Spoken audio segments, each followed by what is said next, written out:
Fanya hiyo kazi.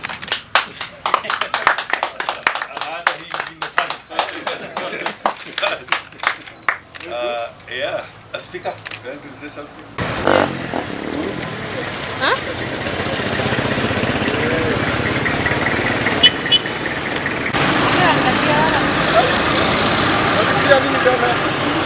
Eh?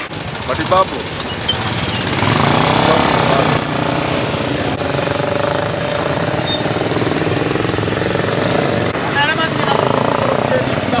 Ukaruta maoni ma kaunti. Oh, kaimwa ndio barabara. Tukio tukuri kwetu. Kule kuko.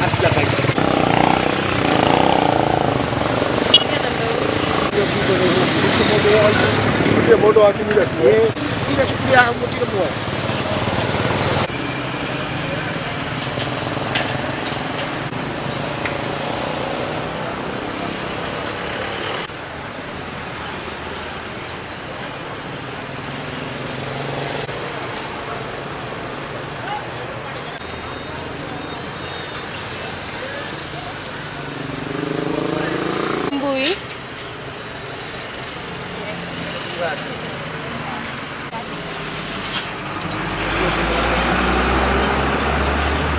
Oh, itang dulu.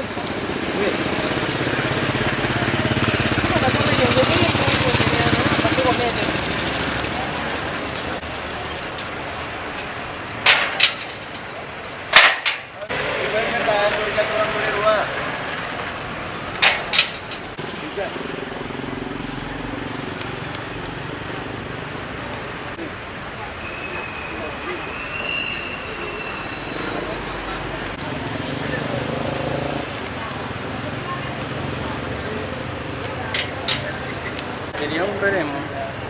Andare con la mia termine che mi dà un bere che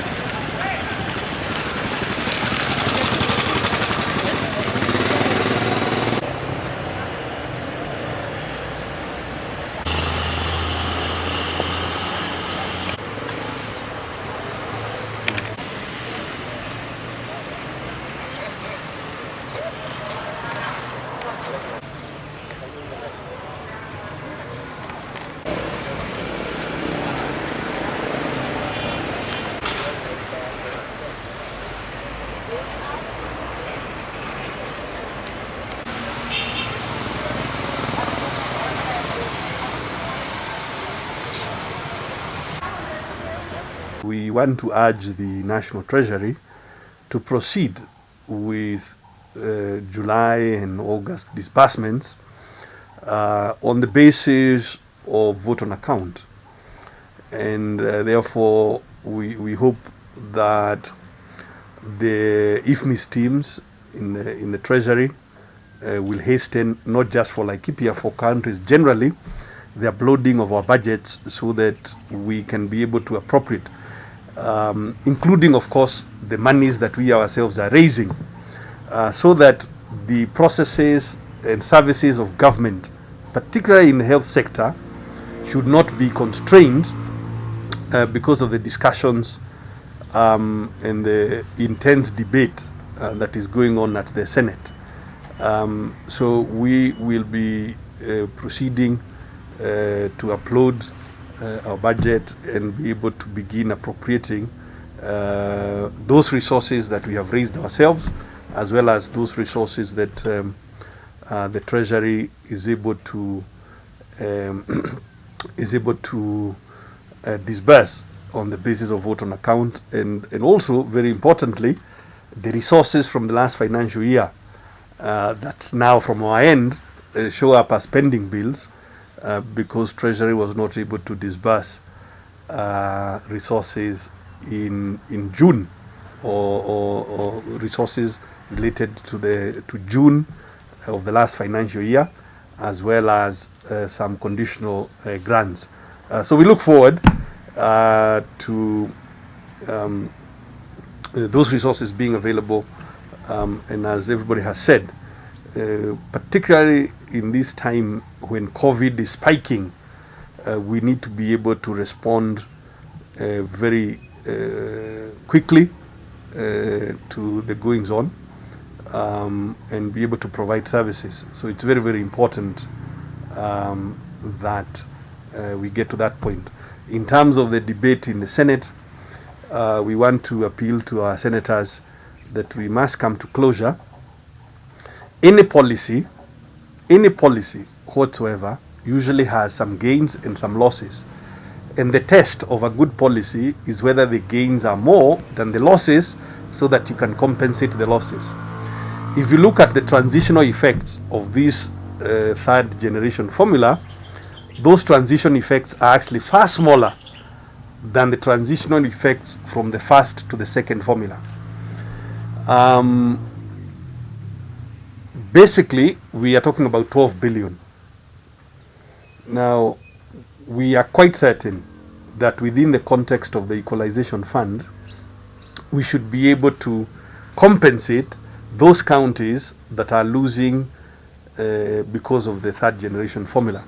And we think that this is a solution that Senate should adopt. If you look at roughly what are the resources in the equalization, what resources have accrued in the Equalization Fund since it started, since the effectiveness of the Constitution, and you'll find that that is in the neighborhood of 110 billion.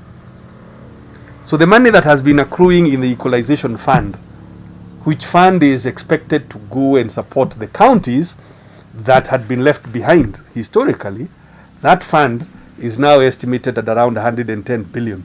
Therefore, it should be quite possible for the National Treasury and for Senate to arrive at that conclusion and use 12 billion to compensate the 17 counties who will suffer a loss, meaning that they may get less than they got last financial year.